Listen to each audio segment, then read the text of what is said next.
사도행전 13장 4절에서 12절까지 보도록 하겠습니다. 사도행전 13장 4절에서 12절, 우리 한 절씩 읽고 마지막 절 합독하겠습니다. 두 사람이 성령의 보내심을 받아 실루기아에 내려가 거기서 배 타고 구브로에 가서 살라미에 이르러 하나님의 말씀을 유대인의 여러 회당에서 전할세 요한을 수행원으로 두었더라. 온 섬 가운데로 지나서 바보에 이르러 바예수라 하는 유대인 거짓 선지자인 마술사를 만나니 그가 총독 서기오 바울과 함께 있으니 서기오 바울은 지혜 있는 사람이라. 바나바와 사울을 불러 하나님의 말씀을 듣고자 하더라. 이 마술사 엘루마는 이 이름을 번역하면 마술사라. 그들을 대적하여 총독으로 믿지 못하게 힘쓰니 바울이라고 하는 사울이 성령이 충만하여 그를 주목하고 이르되 모든 거짓과 악행이 가득한 자요 마귀의 자식이요 모든 의의 원수여 주의 바른 길을 굽게 하기를 그치지 아니하겠느냐. 보라, 이제 주의 손이 내 위에 있으니 내가 맹인이 되어 얼마 동안 해를 보지 못하리라 하니 즉시 안개와 어둠이 그를 덮어 인도할 사람을 두루 구하는지라. 함께 읽습니다. 이에 총독이 그렇게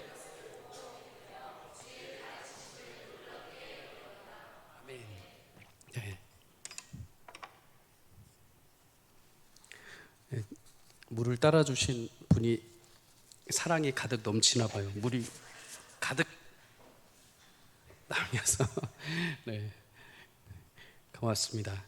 오늘 본문을 가지고 성령의 보내심을 받은 자들, 이런 제목으로 함께 말씀을 나누겠습니다. 성도에게는 두 가지 눈이 필요합니다. 두 가지 눈. 하나는 육체적인 눈이 있죠. 우리가 현실과 상황 또 인생을 바라볼 수 있는 눈 다 있습니다. 이것을 예수님을 믿지 않는 사람, 세상 사람들도 다 가지고 있는 것입니다. 그런데 성도에게는 한 가지 눈이 더 있어야 됩니다. 이거는 영적인 눈입니다. 영적인 눈. 예수님을 믿는 자들이 볼 수 있고 예수님을 믿는 자들이라면 반드시 보아야 하는 눈입니다. 현실 가운데 당면하게 되는 많은 일들 가운데 우리는 영적인 눈으로 그것을 보고 이해하지 못한다면 신앙이 굉장히 건조하게 됩니다. 신앙이 굉장히 영적으로 해석하지 못하고 영적으로 보지 못하면 종교적인 열심에 편향되기 쉽습니다. 좋은 일이 발생하면 그냥 기쁩니다. 그런데 나쁜 일이 발생하면 그냥 기분이 나쁘고 이걸 빨리 해결하고 싶은 마음이 들죠.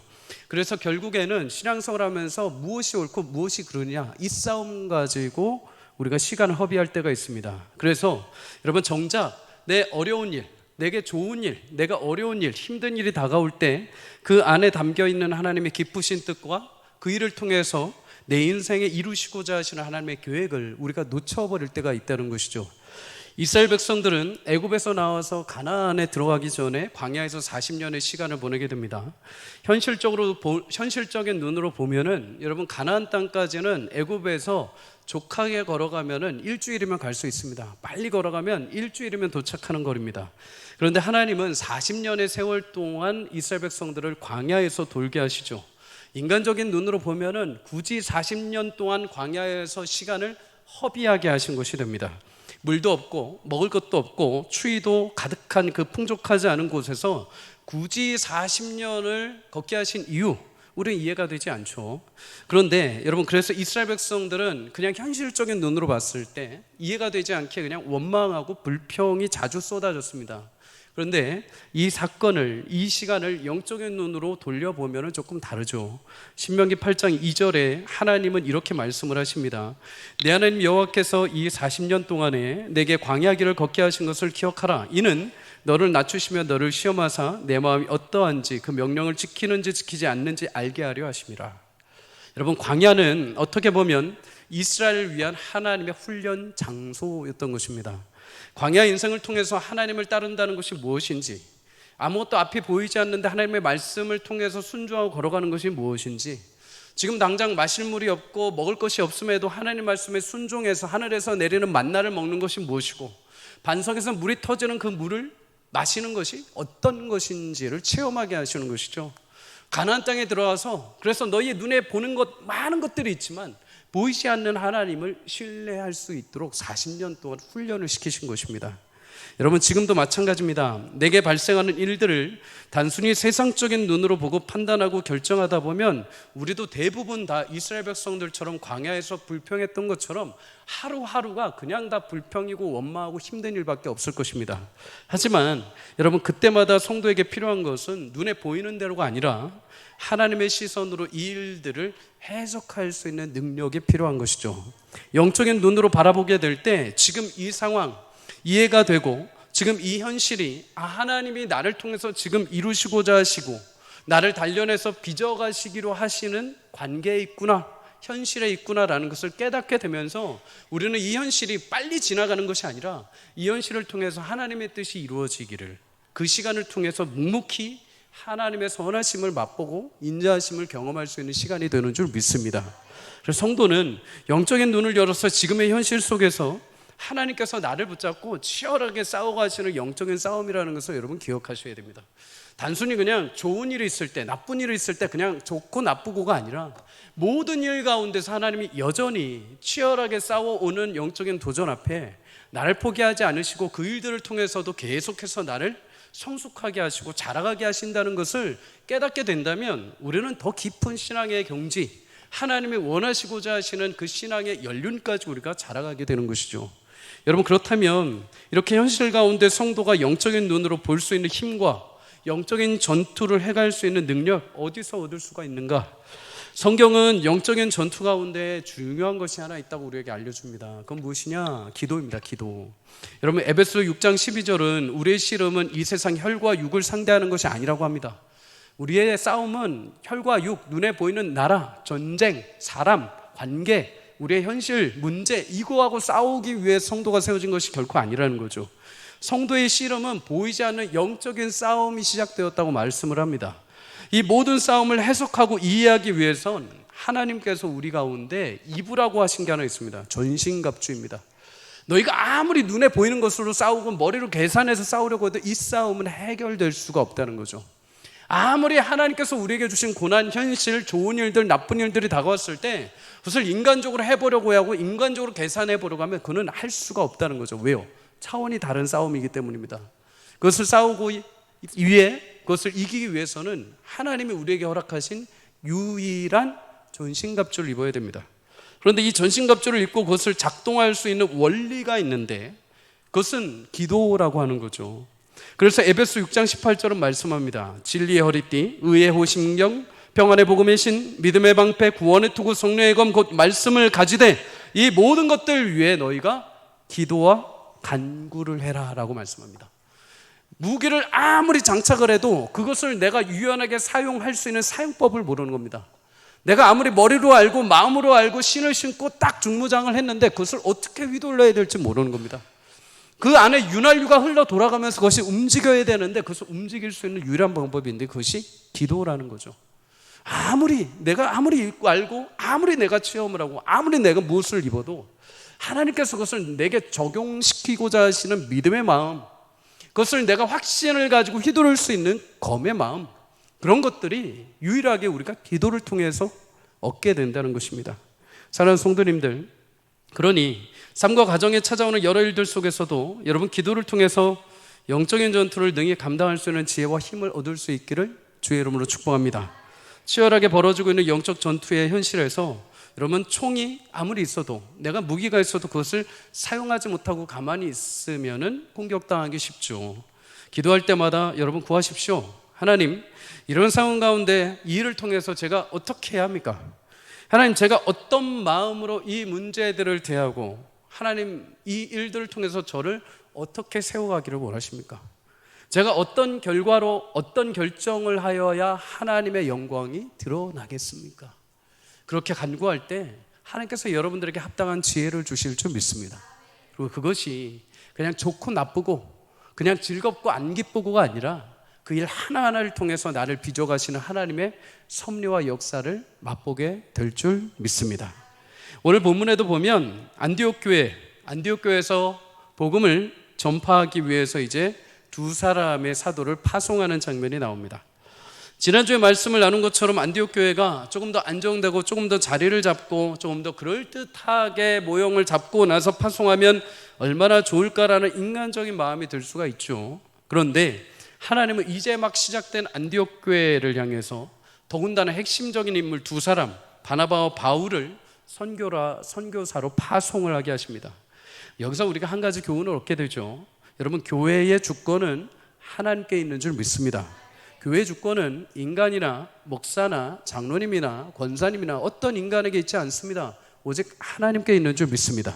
그래서 우리가 기도해야 되는 거죠. 인간의 방법으로 가지 않도록, 목사 한 사람의 방법으로 가지 않도록, 어떤 성도의 방법으로 가지 않도록, 어떤 힘 있는 능력 있는 사람의 방법으로 가지 않도록 하나님의 성실하심과 인자하심이 교회를 이끌어가도록 우리는 기도하고 성령의 하나 되게 하심을 통해서 그 일을 이루어가야 될 줄 믿습니다.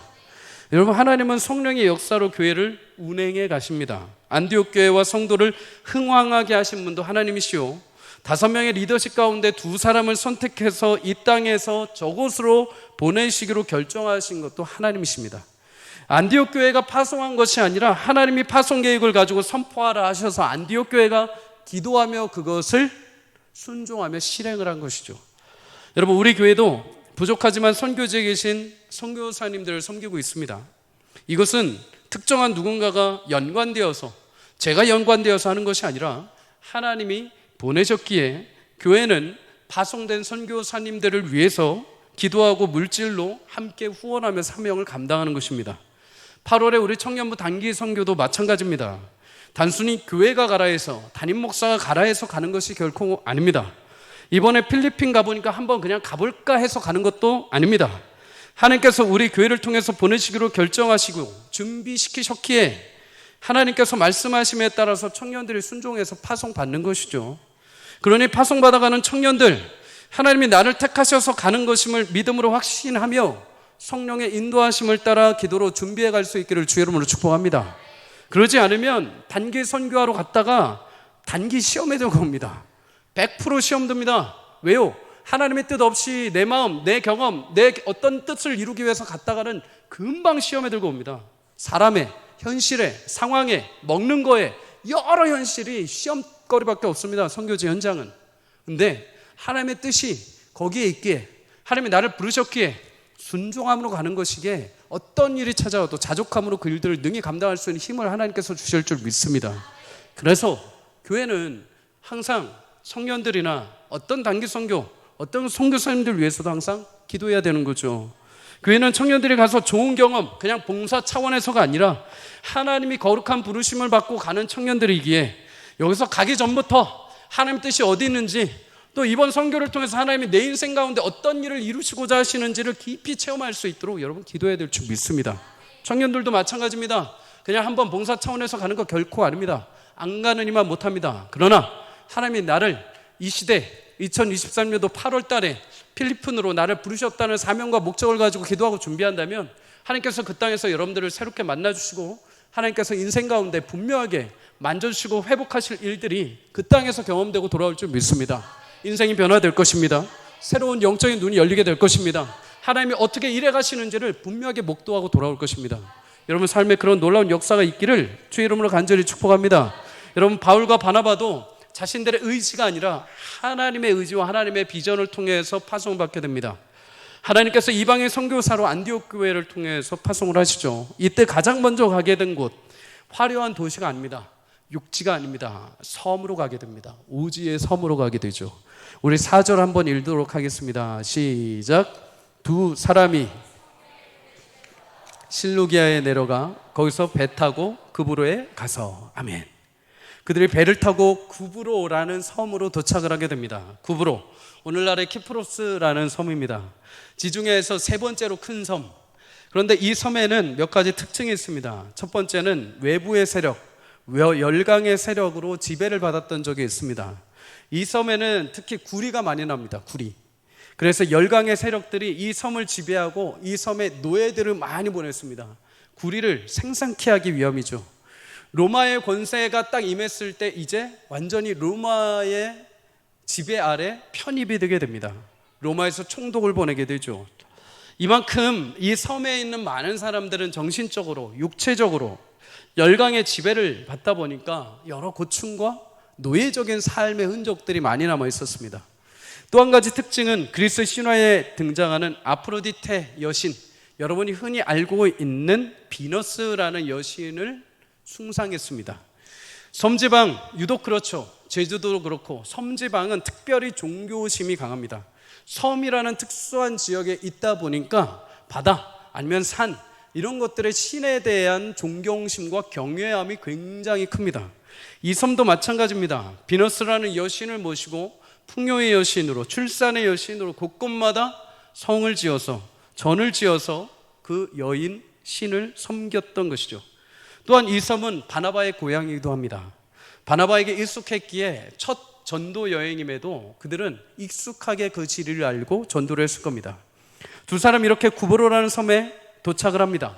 동시에 사촌, 바나바의 사촌이었던 요한까지 함께 데려가죠. 구브로에 도착해서 가장 먼저 동쪽에 있던 살람이라는 곳에 도착하여서 유대인들이 함께 예배하고 율법을 나누는 회당에 거해서 그곳에서부터 말씀을 증거를 합니다.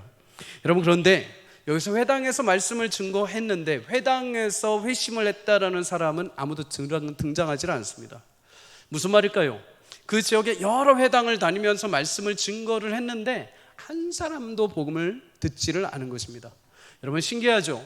성령의 인도하심을 받아 가장 먼저 구브로의 첫 지역 살라미에 도착을 했다면 우리는 상식적으로 무엇을 생각을 할까요? 하나님 보내셨으니까 가자마자 대박이 나야 되죠. 가자마자 막 쓰러지고 나자빠지고 막 역사가 일어나야 되죠. 근데 그러지 않았다는 것입니다. 여러분, 우리도 마찬가지입니다. 하나님께서 우리 가운데 지혜를 주시고 어떤 결정을 딱 해서 주셨고 그것이 확신으로 딱 스타트를 했는데 전혀 기대치 않은 일들이 있을 수 있습니다. 전혀 예상치 않은 결과들을 맞이할 수 있습니다. 성경학교도 마찬가지입니다. 기도를 열심히 했는데 오히려 그 해는 너무나 힘들고 어려울 수도 있습니다. 이거는 여러분들 부서의 성경학교를 저주하는 것이 아니라 여러분, 하나님의 예비하심과 뜻하심은 우리의 생각과는 완전히 다르다는 것입니다. 여러분, 스타트를 딱 했다면 동시에 여러분 그 마지막 끝까지 완주를 해봐야 되는 것입니다. 그런데 우리는 자꾸만 어떤 하나의 결실 앞에 자꾸만 마음을 두는 거죠. 내가 기도하고 했으니까 이거에 대해서 어떻게 하나님이 결실을 주셔야 되는 겁니다. 근데 거기에 결실이 나오지 않으면 자포자기 해버리는 거죠. 사랑하는 성도님들, 우리의 결실과 우리의 결과는 하나님 손에 달려있는 줄 믿습니다. 우리가 스타트하고 우리가 어디까지 갈지 아무도 모릅니다. 여러분, 바울과 바나바는 처음에 딱 복음을 뿌렸는데 유대인 회당 여러 곳에 갔는데 아무도 믿지 않았습니다. 인간적인 생각으로 하나님 보내셨는데 성령이 가라고 하셨는데 이게 뭡니까 하고서 그냥 섬을 나와버릴 수도 있었습니다. 그런데 그 주관이 자신들이 아니라는 거 알고 있었습니다. 그들이 할 수 있는 것은 그냥 믿음으로 뿌리는 거죠. 거두시는 분은 하나님이시기에. 사랑하는 성도님들, 여러분에게 주어진 길 하나님께서 뿌리라고 하신다면 믿음으로 뿌리십시오. 믿음으로 기도하십시오. 지금 당장 결과가 주어지지 않고 지금 당장 내가 기대했던 것이 일어나지 않는다 하여서 그 자리에 머물지 마십시오. 또 가서 하십시오. 한 번 더 다시 기도하시고 한 번 더 주님을 찬양하고 한 번 더 하나님 한 번만 더 내 심령 가운데 열심을 주십시오. 한 번만 더 내 심령 가운데 다시 한번 하나님을 향한 열정과 소망을 회복해 주십시오. 그러면 제가 다시 일어서겠습니다. 주저앉지 말고 하나님이 우리 가운데 기대하게 하셨던 그 소망을 품고 여러분 나아가십시오.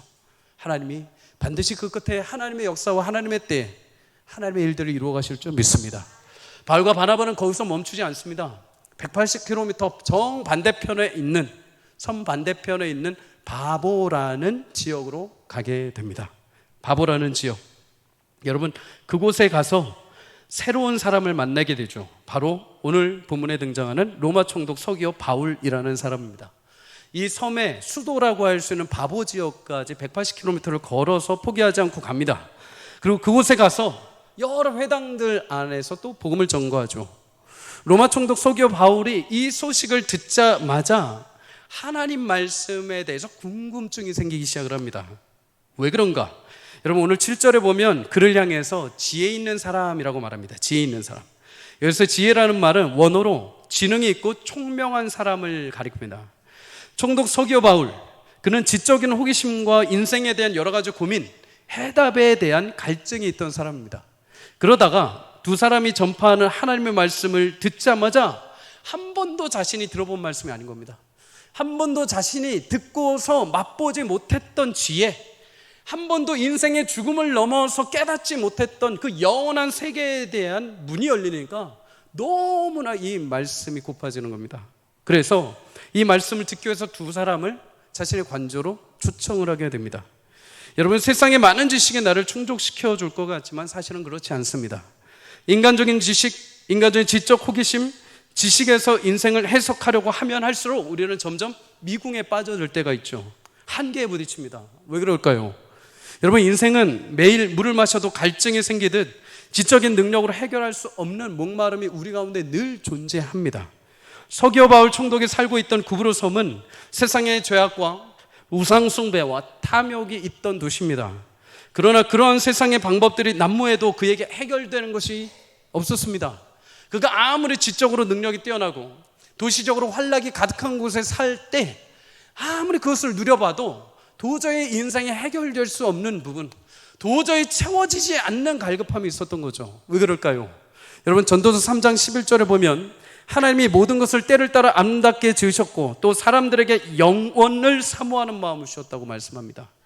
이 말씀을 공동 번역으로 다시 말씀을 들으면 이렇습니다. 하나님께서 사람에게 역사의 수수께끼를 풀고 싶은 마음을 주셨지만 하나님께서 어떻게 일을 시작하여 어떻게 일을 끝내실지 아는 사람은 하나도 없다. 언제나 인생은 수수께끼와 같을 때가 있죠. 이해될 수 없는 인생이 여러 순간 우리 가운데 찾아옵니다. 물질로도 해결 안 되고 건강으로도 해결 안 되고 내 생각과 지혜로도 해결 안 되는 문제들이 깊이 우리 가운데 찾아와서 봉착될 때가 있습니다. 그래서 늘 언제나 목마릅니다. 늘 언제나 세상의 지혜와 지식으로 채우려고 해도 그것으로 채워지지 않는 목마름이 우리 가운데 늘 공허함으로 찾아오게 되는 거죠. 그런데 성경은 그런 우리 인생에 유일하게 채울 수 있는 것이 있다고 합니다. 유일하게 채울 수 있는 분, 바로 예수 그리스도이십니다. 길과 진리와 생명이신 예수님, 예수님을 만나게 되면, 예수님을 확신하게 되면, 예수님을 따라가면 우리는 불분명하던 곳에서 길을 발견하게 됩니다. 불분명하던 진리, 이거라고 쫓아갔는데 이것이 아니야, 다시 내가 돌아와야 하지만은 그 가운데 예수님을 믿고 따라갈 때 진리라는 것이 어떤 맛인지 우리가 발견하게 되죠. 이것이 내게 생명을 줄 줄 알고 그것을 열심히 모으고 그것을 열심히 쫓아갔지만 그것이 내게 생명이 아니고 하루아침에 사라지는 신기루와 같은 것일지라도 예수님이 내 심령 가운데 임했을 때 영원한 생명에 목마르지 않는 생수의 강으로 우리를 채워주시는 줄 믿습니다.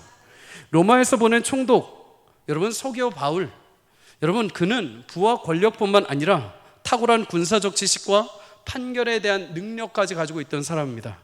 하지만 그는 그것만으로는 그의 인생에 채워지지 않는 것이 있었던 것이죠. 그러던 중 하나님의 말씀을 듣고 새로운 영적인 지혜를 깨닫게 됩니다. 사랑하는 성도님들, 우리 영혼의 목마름을 해결해 주실 수 있는 분은 오직 예수 그리스도이신 줄 믿습니다. 문제 가운데서도, 여러 해결되지 않은 물음과 곤고함 가운데서도 예수님은 오늘 우리 마음 가운데 여러분 오셔서 그 목마름을 해결해 주실 줄 믿습니다. 사람이 해결해 주는 것이 아닙니다. 물질이 해결해 주는 것이 아닙니다. 내 남편과 내 아내가 해결하지 않습니다. 내 자녀가 해결하지 않습니다. 내 인생의 그 공허함과 영혼에 대한 갈망은 오직 하나님으로 채울 수 있습니다. 예수님으로만 채워질 수 있습니다. 여러분, 그 주님 내 심령 가운데 임하실 때 오늘도 풍랑이는 우리 인생이지만 하나님이 잠잠케 하실 줄 믿습니다. 여러 가지 고민과 갈등 가운데 길을 잃고 방황하는 우리 인생이지만 하나님께서 믿음과 확신을 주셔서 걷게 하실 줄 믿습니다. 어디로 가야 할지 주저앉아 있을 때라도 하나님께서 우리 가운데 선명한 마음 주시고 신선한 생각을 주셔서 우리를 새롭게 하실 줄 믿습니다. 실태와 같이 엉켜있는 내 인생에 여러 가지 일들이 있을지라도, 관계 어려움들이 있을지라도, 내 인생에 처져 있는 여러 현실이 있을지라도 하나님만이 그거 푸실 수 있습니다. 하나님만이 푸실 수 있습니다. 여러분, 내 힘으로 풀 수 없습니다. 절대 못 풉니다. 그거 풀려고 하면 더 꼬이게 되어 있습니다. 인간의 방법이 그렇습니다. 그래서 주님이 오신 것이죠. 주님이 인간의 죄에 스스로 풀려고 하다가 스스로 계속 올가매지는 것을 보시고 오셔서 우리를 위해서 풀어주신 것입니다. 성도님들, 오늘도 예수님이 우리 인생의 주인으로 찾아오셔서 풀어주는 역사가 있기를 주 이름으로 축복합니다. 이 저녁에 그런 은혜가 있기를 주 이름으로 축복합니다. 여러분 사역장에, 여러분 가정에, 여러분 직장에, 여러분 가정 안에 여러 가지 억눌리고 엉켜있는 것들이 있습니까? 주님 앞에 기도하십시오. 하나님께서 지혜를 주실 것이고 풀어갈 수 있는 힘과 능력과 은혜와 믿음을 주실 줄 믿습니다. 총독 서기오 바울, 그는 평생에 너무도 고귀한 만남을 놓치고 싶지 않아서 두 사람을 초청합니다. 말씀을 듣기 위해서죠. 그런데 여러분, 이때 그의 복음의 만남을 방해하는 인물이 한 명 있었습니다. 8절에 이렇게 말하죠. 우리 함께 읽습니다. 시작. 이 마술사 엘루마는 마술사라. 그들을 대적하여 총독으로 믿지 못하게 힘쓰니. 아멘. 여러분, 총독 서기오 바울 곁에 마술사가 있었다고 합니다. 마술사. 요즘에 마술 대결들이 TV에 많이 있더라고요. 근데 마술은 엄밀히 말하면 속임수입니다. 속임수. 그죠? 실제적으로 있던 게 없어지거나 없던 게 뿅 하고 나오는 게 아니라 사람의 눈을 속여서 샥 해서 있게 만들고 사람의 눈을 속여서 없던 것이 마치 있는 것처럼 표현을 해내는 것이죠. 그 당시에도 마술사가 있었다고 합니다. 마술사 원어로 마고스라고 하는데 8절에 그를 엘루마, 곧 점을 치는 자, 박수무당을 이야기합니다. 그의 이름이 6절에 보면은 바예수라고 하죠. 바예수. 그 이름을 뜻을 하면은 예수, 여호수아의 아들이라는 의미입니다. 사실 예수라는 이름은 유대인들에게 굉장히 흔한 이름이었습니다. 우리나라로 따지면 철수, 영희 이런 이름처럼 예수라는 이름 자체는 굉장히 흔했습니다. 그래서 예수님 말고도 그 당시에 예수라는 이름을 가진 사람들이 꽤 있었습니다. 그런데 이가 오늘 자신이 예수의 아들, 구원자의 아들, 여호수아의 아들이라고 불렸습니다. 그런데 그 이름에 걸맞지 않게 그는 유대인이었음에도 불구하고 율법과는 거리가 먼 거짓 선지자, 마술로 총독 옆에서 점을 치는 선지자 노릇을 하고 있던 사람이죠. 여러분, 당시 권력자들은 자신들 옆에 항상 이런 무당들, 영적으로 어떤 신비한 힘을 가진 사람들, 영매들을 항상 옆에 두었습니다. 그래서 그들에게 신점을 보게 해가지고 정책을 결정할 때 그 점을 가지고 결정을 하는 거죠. 나라와 정책, 어떤 경제 상황, 또 전쟁을 앞서서 그들의 신탁을 통해서 결정하고 의견을 물었습니다. 국정에 반영을 하는 거죠. 바예수도 총독 서기오 바울 옆에서 그런 역할을 했던 존재입니다. 상당한 식견을 가진 자로 섬을 운영하는 총독 옆에서 보좌하면서 거짓된 마술 행위로 그의 개인적인 행동을 통해서 총독에게 영향을 끼쳤던 자, 그와 동시에 자신은 부유함과 그 권좌를 누리고 있던 사람이 바로 바예수이죠. 그러던 어느 날 갑자기 총독이 하나님의 말씀을 전하는 바울과 바나바를 초청해서 이제 자신보다도 그들의 말을 더 들으려고 하는 모습을 보게 됩니다.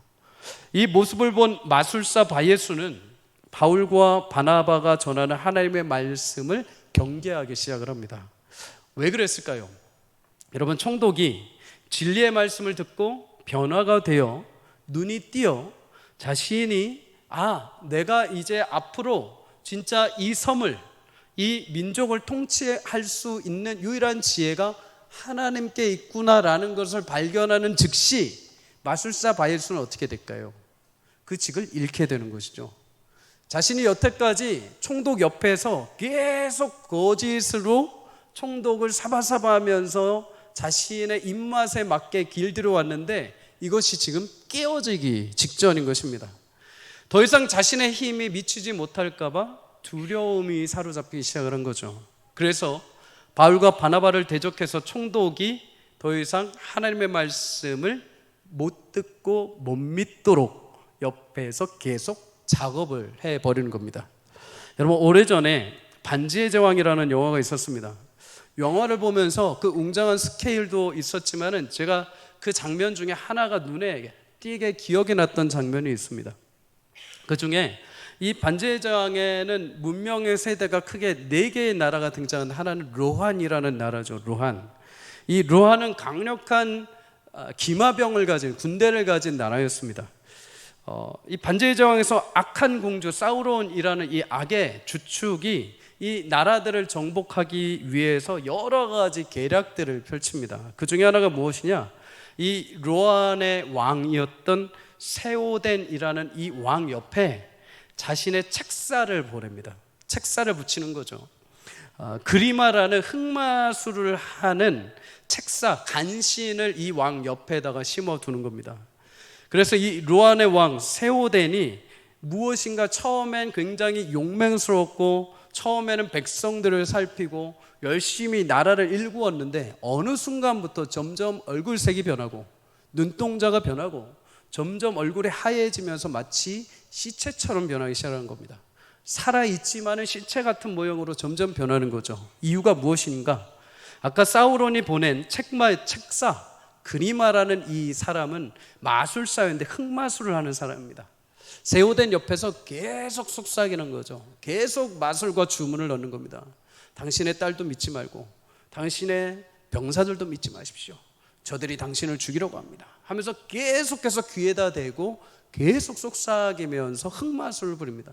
어느 순간부터 이 세우된 왕은 자신의 용맹스러웠던 모습들은 다 잃어버리고 폭삭 하얗게 늙어버리고 눈동자와 얼굴마저 변하면서 완전히 이 흑마술사에게 사로잡혀 버리게 됩니다. 이 그리마 흑마술사에게 완전히 조종을 당하게 된 거죠. 여러분, 그때 영화를 보면 세우된 왕은 다른 사람들의 말이 들리지가 않습니다. 아무리 용맹스러운 전사가 와서 얘기를 하고 설득을 해도, 자신의 딸이 와서 설득을 해도 안 들립니다. 안 들리고 막 내던져 버립니다. 자신이 보는 것, 자신이 듣는 것, 그 모든 것이 이제는 이 그리마라는 흑마술하는 마법사 말대로 듣고 보고 경험을 하는 것입니다. 그때 우리의 영웅 간달프가 나타나서 이 선의 마법으로 이 악에 사로잡혀 있던 세우된 왕의 마법을 풀어주게 되죠. 여러분, 거짓은 두려움이 없습니다. 거짓은 두려움이 없습니다. 모든 것을 덮고 모든 것을 막을 수 있기 때문입니다. 모든 것을 그냥 덮어버립니다. 그런데 거짓이 유일하게 두려워하는 것이 하나 있습니다. 그것이 무엇이냐? 진리의 빛을 두려워합니다. 어둠 가운데 빛이 찾아오는 것과 같습니다. 빛이 임하면 어둠이 사라지듯이 여러분, 거짓은 진리의 빛이 오면 물러날 수밖에 없습니다. 그래서 어떻게 해서든 그것을 덮고 못 보게 하려는 것이죠. 어떻게 해서든 그것을 덮어서 자신이 덮고 있는 백성, 자신이 덮고 있는 사람들로 인해서 빛이 무엇인지, 진리가 무엇인지를 못 보게 차단하려고 하는 것입니다. 여러분, 결국 어둠에 갇혀 있는 사람들은 이렇게 어둠의 빛이 임하게 되면 스스로 헤어나올 수가 없습니다.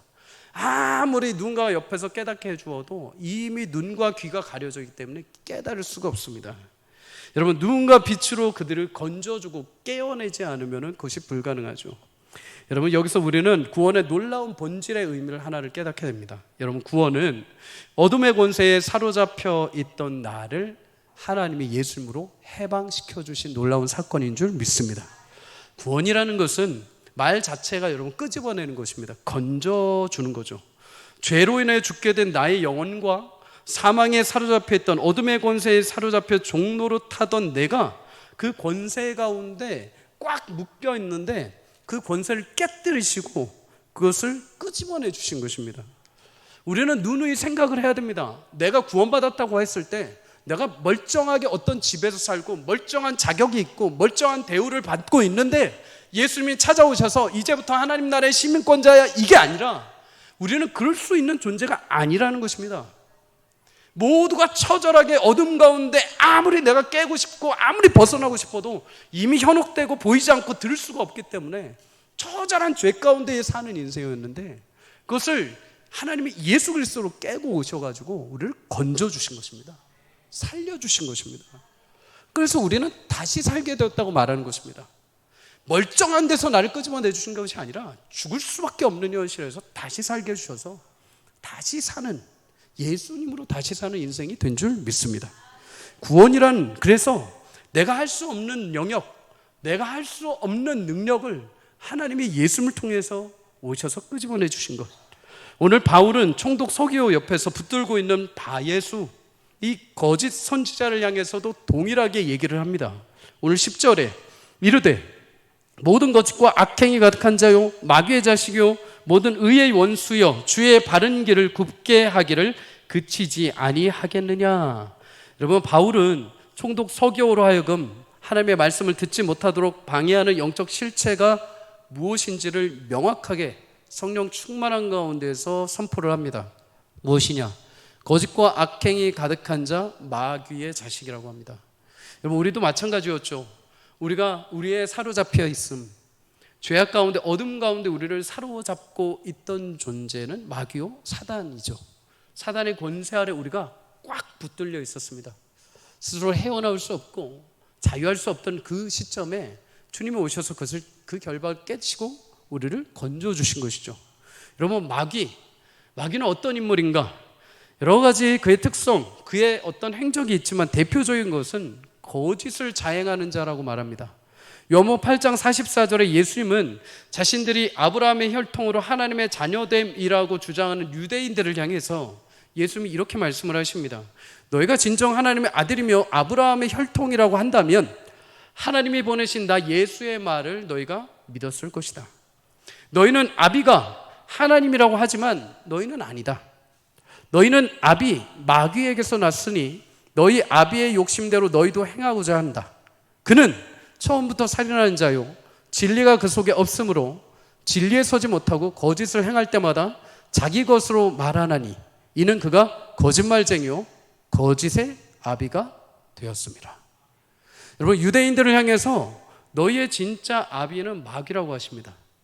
다시 말해서 자신들도 모르는 사이에 나는 하나님의 자녀입니다. 우리는 율법을 이렇게 믿고 실행하고 성전을 귀히 여기니 당연히 하나님의 자녀입니다.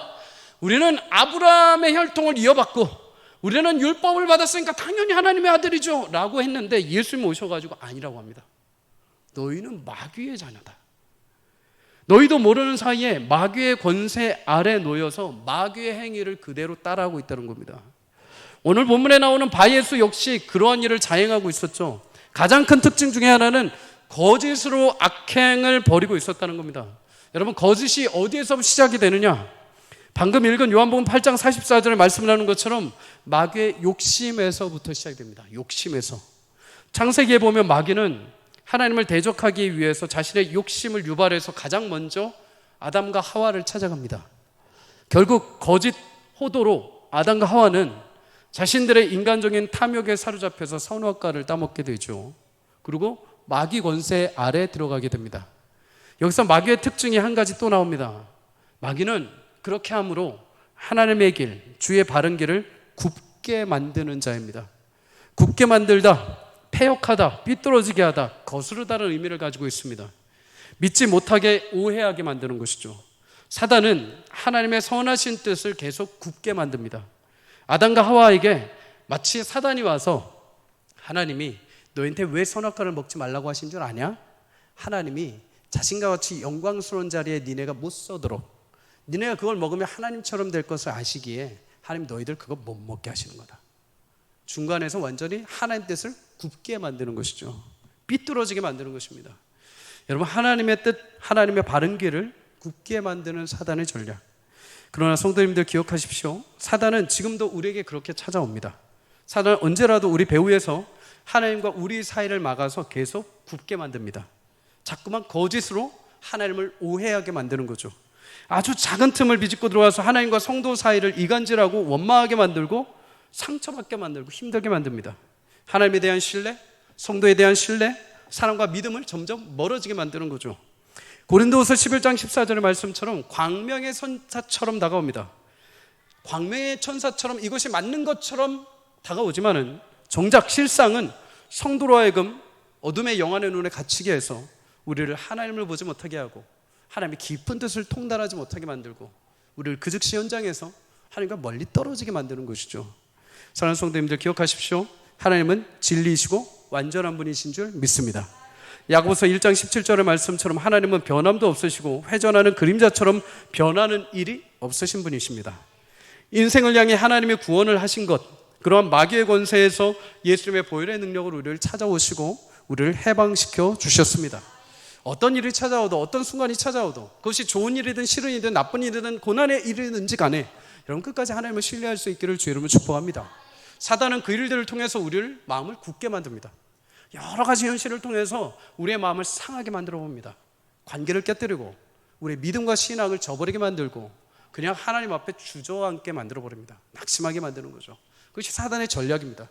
성도님들, 그럴 때마다 하나님은 신실하신 분이라는 것을 꼭 기억하십시오. 내가 40년의 광야를 돌아도 하나님 마침내 약속하신 가나안에 드릴 것이고 그 40년의 인생도 헛되게 하지 않고 나를 훈련하시는 하나님, 우리 인생에 여러 가지 고난과 고달픈 일이 있더라도 하나님 그것을 사단의 유혹과 시험거리로 놔두지 않으시고 우리를 연단하시고 우리를 단련하시고 온전하게 하시는 하나님의 도구로 삼아주시는 분인 줄 믿습니다. 세상의 탐욕과 죄악 여러 가지 이미 예수님이 십자가에 못 박고 모든 것들을 다 해결해 주셨습니다. 그러니 성도님들, 오늘도 바울의 확신에 찬 말처럼 하나님의 권능의 손이 여러분과 함께 하시는 것을 꼭 기억하시기를 주의 이름으로 축복합니다. 오늘 보면 11절 마지막에 이렇게 말합니다. 보라, 이제 주의 손이 내 위에 있으니 내가 맹인이 되어 얼마 동안 해를 보지 못하리니 즉시 안개와 어둠이 그를 덮어 인도할 사람을 두루 구하는지라. 총독 옆에 바예수의 실체가 드러나게 되죠. 자신이 마치 모든 것을 아는 것처럼 총독 옆에서 거짓으로 문을 열고 거짓으로 길을 알려주었지만 정작 하나님의 영광스러운 빛이 임하자 자신의 눈이 멀어버리게 됩니다. 여러분, 어둠이 눈이 먼다는 얘기를 들어보셨습니까? 어둠이 눈이 멀 수가 없죠. 어둠이 강력하죠. 근데 어둠이 눈이 멀어버립니다. 왜요? 하나님의 영광의 빛이 너무 강렬하기 때문입니다. 그 죄는 모든 것을 다 드러내버리십니다. 모든 것을 멈춰버리십니다. 그래서 우리를 새롭게 하시는 것이죠. 여러분, 오늘도 하나님의 영광의 손이 우리 가운데 함께 하실 줄 믿습니다. 오늘도 여러분, 우리 심령 가운데 갈급한 마음이 있습니까? 여러 가지 묶여져 있는 마음들이 있습니까? 내가 왜 이런지 모르겠지만 사단의 권세하로 사로잡혀서 마음이 풀리지 않고 여러 가지 현실 때문에 묶여져 있는 마음으로 주님 앞에 나오셨습니까? 기억하십시오. 오늘도 하나님의 손이 여러분 가운데 함께 하실 때 그 어둠의 권좌에서 하나님께서 영광의 빛을 임하셔서 그것들을 깨시고 자유케 하시는 은혜가 있을 줄 믿습니다. 주님의 빛은 어둠까지도 물러가게 하십니다. 주님의 빛은 어둠까지도 눈멀게 하십니다. 그리고 참된 빛으로 여러분들의 삶을 이끌어 가실 것입니다. 그럼 이 빛을 보자마자 총독 서기오 바울은 이제 신실함이 누구에게 있는지, 진짜 가야 할 길이 어딘지를 보고 예수님을 믿기 시작을 합니다. 오늘 그런 저녁이 되기를 주의 이름으로 축복합니다. 내 지혜로 내 계산으로 할 수 없었던 것, 내가 아무리 내 인간적인 방법으로 내가 많은 건강과 많은 물질로 많은 지식으로 하려고 했는데 풀리지 않았던 것들이 있습니까? 오늘 하나님의 손이 여러분 가운데 함께 하실 때 그것이, 그 권세들이, 그 나를 붙들고 있던 어둠의 권세들이 풀려지고 하나님의 영광의 빛을 보고 주님을 신실하게 믿고 따라갈 수 있는 이 밤이 될 수 있기를 주의 이름으로 축복합니다. 주님, 오늘도 주의 권능의 손으로 여러분과 함께 하실 것입니다. 믿음으로 간구할 때 그 역사와 은혜가 여러분의 심령 가운데, 가정 가운데 일어나기를 주의 이름으로 간절히 축복합니다.